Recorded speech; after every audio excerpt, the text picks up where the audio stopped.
This is my first YouTube video. Actually, that's not exactly correct, since many years ago, in what seemed like another lifetime, when I was making films, I have put those films on YouTube, but that is very different from this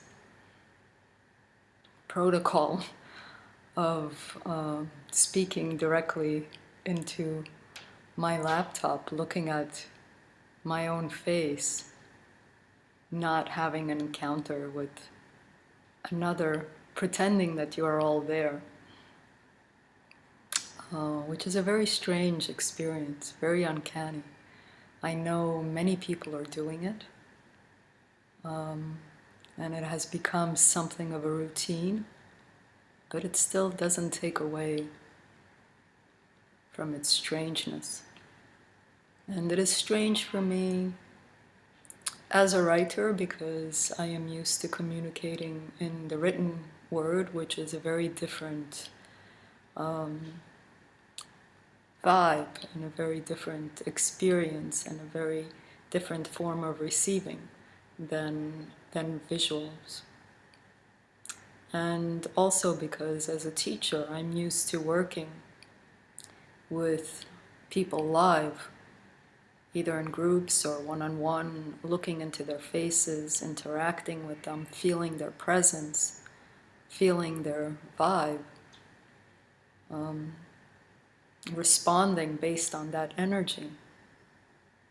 And in this case, it is missing. And in a way, I have to pretend that it is there. And I have to pretend that it's not some vast anonymous group of individuals that is encountering me. But to make it more personal, I feel I really have to imagine, and I'm good at imagining, that it is you, my friends, who I know for many years, from courses and workshops and live encounters, that are looking back at me and receiving my words and my gaze and my energy. And I have to imagine that it is your own face and not this laptop screen that I am encountering. I was asked by many friends, after disappearing in Asia for more than a year, not being able to leave, not being able to return to Europe, not being able to encounter many of you face to face again, if I would put myself on YouTube, and I have resisted it for a while. And finally I decided to answer the call. So this is my first video, which is not really a video. And it is not really a video because the first thing I was asked to share is actually text, words that I have written, the prologue to a book, Integral Alchemy, for which the subtitle is A Guidebook for Phoenixes. And at this moment in time, I feel many of us are those phoenixes, and we are in the middle of our death and rebirth, and those are difficult birthing pangs for many of us. And I have begun to write a guidebook, and the prologue has touched many people, among friends and some strangers. And I was asked by one, would you please put it on YouTube as a video, or at least record it as an audio? Because I don't want to just read those words. I want to hear your voice. I want to feel you speaking. I want to feel as if it is an encounter, a live encounter. So I have decided to honor that request And so this is a video that is not a video because I'm going to be reading from the screen the text that I have written. But I know that nothing is by chance, and that by asking, somebody has launched the desire out there, and by responding, I am letting the desire circulate between us.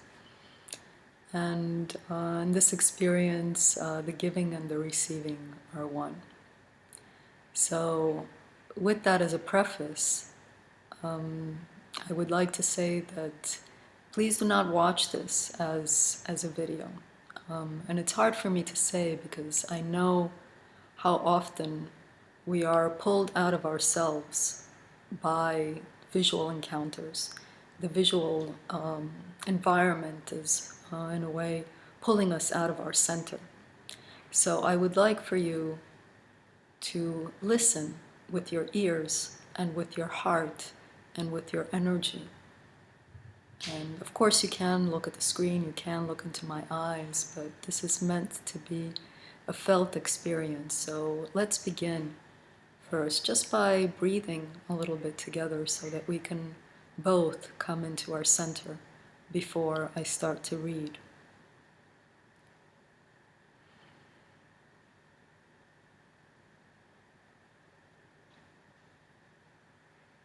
And imagine that your awareness is now not in your head, where it usually is most of the time for most of us, but that you are traveling down from your head into your heart, and that you are inside that heart, which is like a big cave, and you hear your heartbeat all around you on surround sound. And we will breathe together, counting 4 heartbeats on each inhale and 4 heartbeats on each exhale.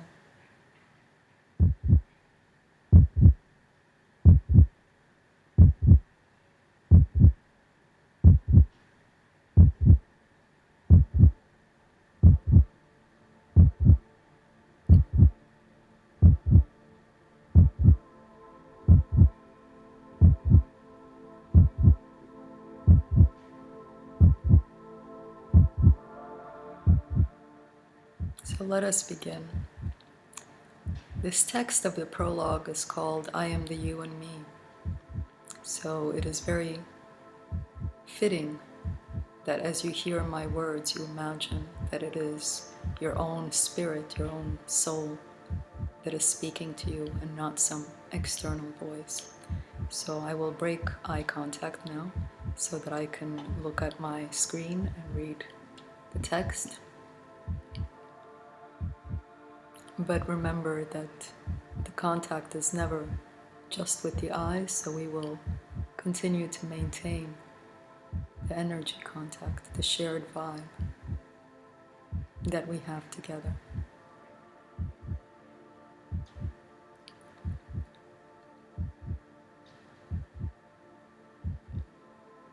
The Great Spirit, or the sacred spiderweb of life, will always appear to you in riddles. This is because your logical mind knows nothing. It plays with categories in its sandbox of ideas. It can measure and compare and analyze, and it can infer and deduce. And these are wonderful feats. But the mind of reason does not really know, not with that quiet certainty of inner revelation, which the ancients called gnosis. The riddles of spirit are meant for your heart to absorb in stillness.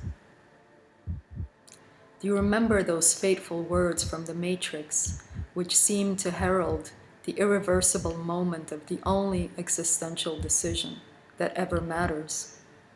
The choice to give up the comforts of illusion for the unforgiving landscape of reality. You're here because you know something. What you know you can't explain, but you feel it. You felt it your entire life, that there's something wrong with the world. You don't know what it is, but it's there like a splinter in your mind, driving you mad. It is this feeling that has brought you to me. The matrix is everywhere. It is the world that has been pulled over your eyes to blind you from the truth, that you are a slave. Like everyone else, you were born into bondage, into a prison that you cannot smell or taste or touch, a prison for your mind.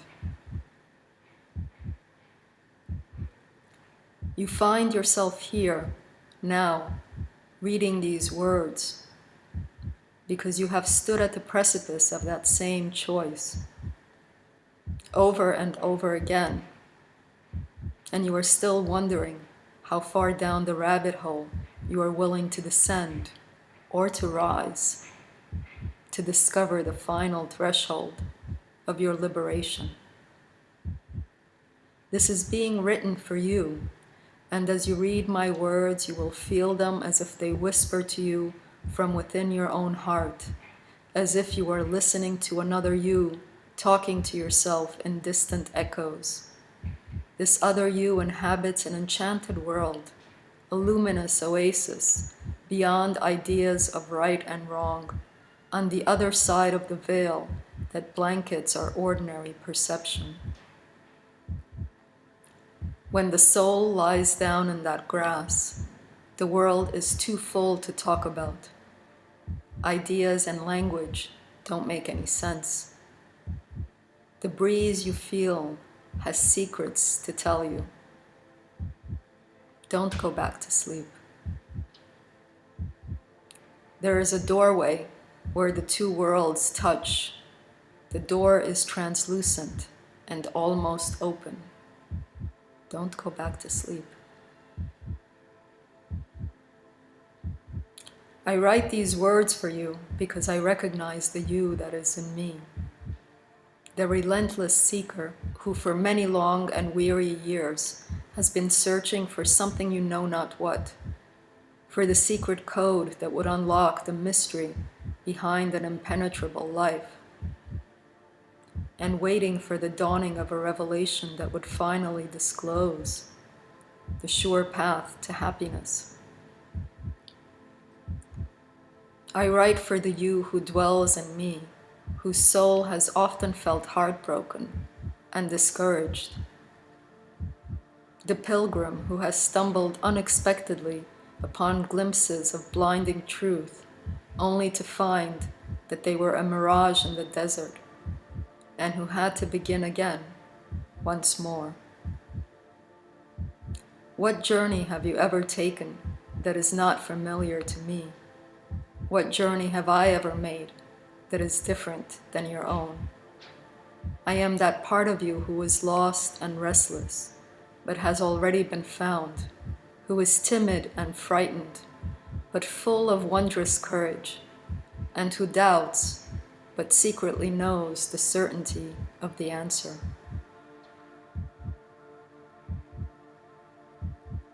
I write for you and for me alike, for the prodigal children who have felt the sorrow of squandering the fortune of our inheritance. I write in recognition that our fall from grace was inevitable, as a necessary lesson in overcoming the folly of being seduced by all that glitters and downtrodden by life's painful wounds, and then learning to see the world anew with eyes of wonder and compassion. We have been through it all. We have harbored murderous thoughts, and we have stolen and have lied. We have been the victim and the perpetrator of countless horrors.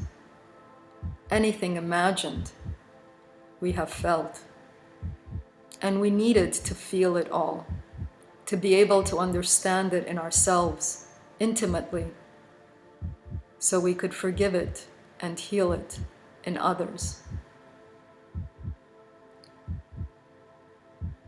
Like prodigal children, we had to experience how seeking fulfillment in externals could only bring emptiness and suffering in order to choose the only path that leads to joy.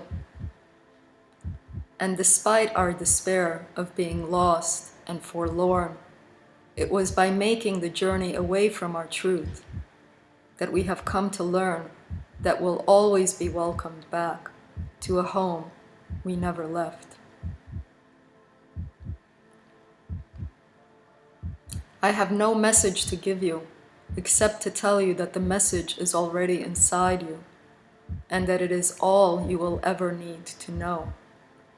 You feel something quickening within you as you read my words because you perceive your own truth in them. I can only lead you to the place you already are, as I was once led, in a distant past that still lingers in the present. I share with you the wisdom of an ancient grandmother, older than time itself, who once spoke to me from another dimension in an ayahuasca vision. She didn't appear to me as an external being or a phantom spirit of an ancestral plant with leaves woven in her hair. She was a white, glowing energy that I felt all around me as an ineffable embrace.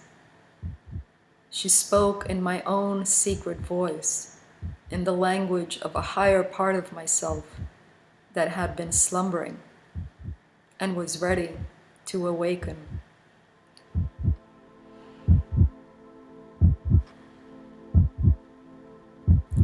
My dear child, my treasure, I see you in your darkness, and I behold you in your boundless light. I come from your present and future past, from all that you have been, and from your hopes and dreams. I have been calling you for a long time, but your ears have been deaf to my song. You have found your way to me after a dark night of the soul. I cannot promise to deliver you into the light, but I can sit with you for a while as you learn to light your own candles, and it is possible that your night may get darker still before the dawn appears. I will hold your hand always, but the journey is yours to make, and it is a journey that you must repeat every day. It will take you from illusion to reality, from the consensus trance of a mad world to the lucid stillness of your heart, and from the death of a lifetime of quiet desperation to the immortality of an instant. In your moments of silent wisdom, you have looked around you and seen that the rooms in your house are a chaos. The house of your mind and the house of the earth, on which you tread your feet, not lightly. I cannot put those rooms right for you. I will not admonish you with the stern voice of authority, or with the threat of punishment, or the promise of reward. That is not how grandmothers speak. But I can tell you, with a voice that echoes the vibration of love and the melancholy of quiet sorrow, look at the huge mess you have made. Are you happy dwelling in this chaos, where it is difficult to encounter yourself, difficult to find your belongings, where all your toys lie buried under the rubble of madness? Can you not see that if you choose to clean your own rooms, not because of any threat or promise, but just so, for yourself, and in this present moment, which is all you can ever know of time, then you will be able to breathe better, to move around more easily, and to learn how to play once more. There are many lost treasures beneath the mess you have made. Find them.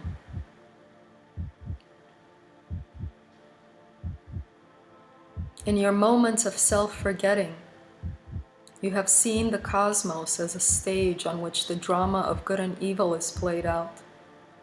That theater play is not real. It is only the strange dream of your ego. You seek a magical sword of light to destroy the darkness that you fear, and you have turned the whole world into a projection of the battlefield of your own mind. You fight endlessly to vanquish the monsters and demons within yourself.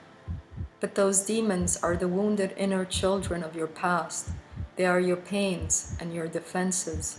They are the voices that could not emerge into the light and have learned to live in forgotten caves. They are your insanity, and they are your innocence. They are you. And those others who you rage against because you condemn their stupidity, their immorality, and their ugliness, they are also you. Lay down your weapons and embrace your enemies, especially those enemies that live inside you. Haven't you understood? No battles can ever be won. They are not even fought. The battlefield only reveals your own folly and despair, and victory is the illusion of philosophers and fools. You have called to me in a half-remembered dream from another world, so that you can learn to see again through my eyes. I am the sacred wisdom of the earth and of the sun and moon, and of the mystery that lies beyond creation, which I reflect back to you in your own visions. I am the mirror of your soul. I am the mirror of the soul of ages and of the soul of the ageless. That is why you also fear me, is the curse of a Medusa that would turn your illusions into stone. When you look upon me in the full radiance of my light, you enter the realm of the bardo, of your own symbolic death. And in that realm, it is not external beings that you see, angels and demons and malevolent spirits, or gods and devils and sorcerers. What you encounter are your own abysses and your unfathomable heights.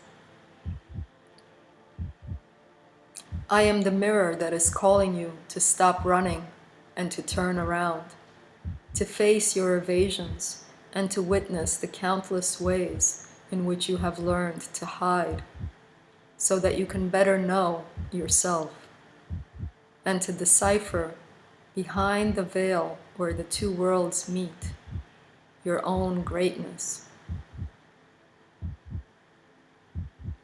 Let us learn to dream together. This moment is all you can ever know of time.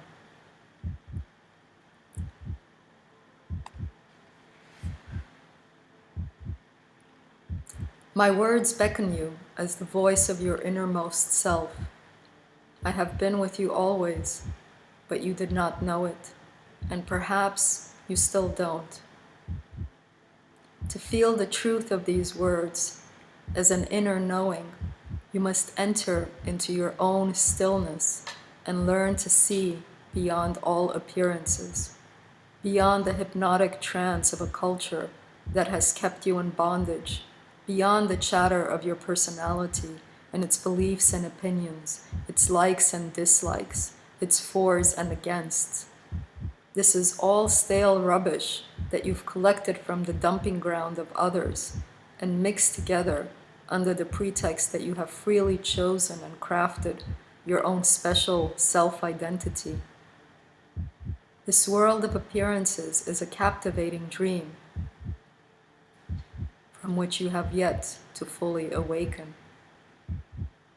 The gravitational pull of the dream is immense, and it is meant to lure you away and to distract you from yourself. You have mistaken the shadows of the dream for the substance of your reality.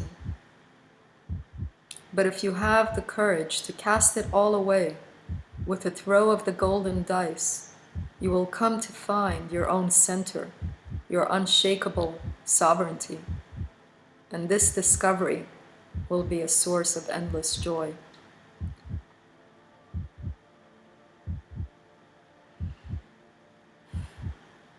It is said that when the student is ready, the teacher will appear.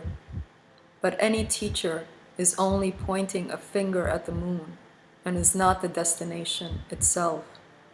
I do not ask that you follow me in my path, as you can only ever follow yourself. You are both the way and the goal at the end of the road. This is a journey of learning to trust your inner guidance as the only absolute. Standing at the threshold of a new beginning, it may seem to you like it will be a long odyssey fraught with many traps and hidden dangers. But you have already glimpsed the end point. And despite all your doubts and restless hesitations, you can sense that it is inevitable. You can sense that it is inevitable. It is already accomplished on the other edge of time. You have only to accept the call.